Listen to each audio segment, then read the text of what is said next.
The snow was falling like ash over the ruins of a once proud army. Major Klaus Reinhardt stood in silence, his gloved hand trembling as he looked over the frozen fields. 1,000 men lay buried beneath that endless white, men who once believed they were unstoppable. In that moment, he realized the truth no one dared to speak. The war had already been lost. The bitter wind cut through the torn fabric of the German banners, flapping weakly against the desolate plains of Russia. Major Klaus Reinhardt stared into the distance, where a thin line of soldiers trudged through snow that reached their knees. Their faces were hollow, their rifles heavy, their hope frozen. He had seen death before, but never like this. It wasn't the loud, sudden kind that came with battle. It was slow, quiet, and invisible. It came with frostbite, with hunger, with the sound of boots crunching through snow toward nowhere. Klaus's breath fogged the air as he scanned the horizon. The horizon was endless, white, and merciless. He could feel the cold creeping through his gloves, numbing his fingers. Somewhere beneath his boots, the ground hid the graves of men he once commanded. Boys from Munich, Berlin, Hamburg. Gone, without even a grave marker to carry their names. He had once believed in victory, in order, in duty. But as he watched the frozen corpses being dragged on makeshift sleds, something inside him broke. He remembered the early days of the campaign, sunlight over golden fields, soldiers laughing, convinced the war would be over by Christmas. They had marched east with songs and banners, proud and unshakable. But now the songs were gone. The laughter had been replaced by silence, the kind that only existed when hope had died.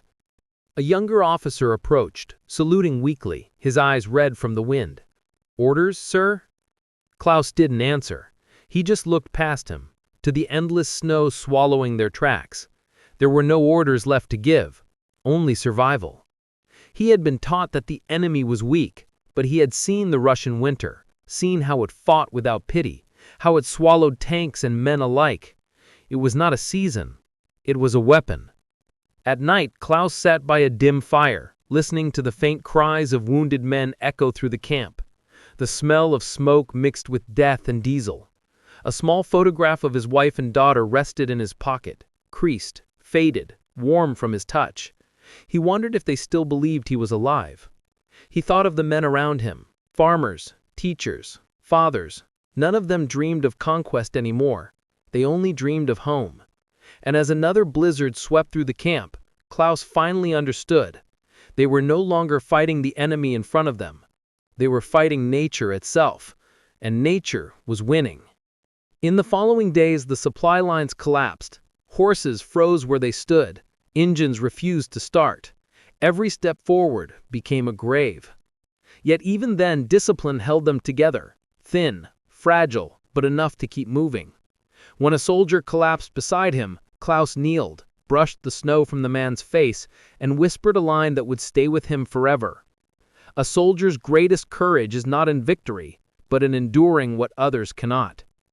He stood, his face pale and hard as stone. Around him, the men followed, not drawn by command, but by quiet strength. In that moment, the major's silence spoke louder than any speech. By dawn, word spread that the retreat had begun.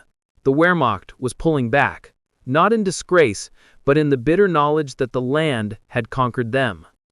As the first rays of sunlight touched the snow, Klaus turned one last time toward the east. He saluted, not to victory, but to those who would never return. Honor, he thought, was not in winning, it's in remembering. And as the wind carried away the final echoes of footsteps, the endless white of Russia stood as witness, a frozen monument to pride, sacrifice, and the unspoken truth that even the mightiest armies can fall silent before nature's will. History remembers the battles that were fought, but rarely the men who froze in silence. Major Reinhardt's story reminds us that pride fades, but humanity endures. Where are you watching from? Share your thoughts below, and subscribe for more stories that honor silent courage, unseen sacrifice, and the lessons history never forgets.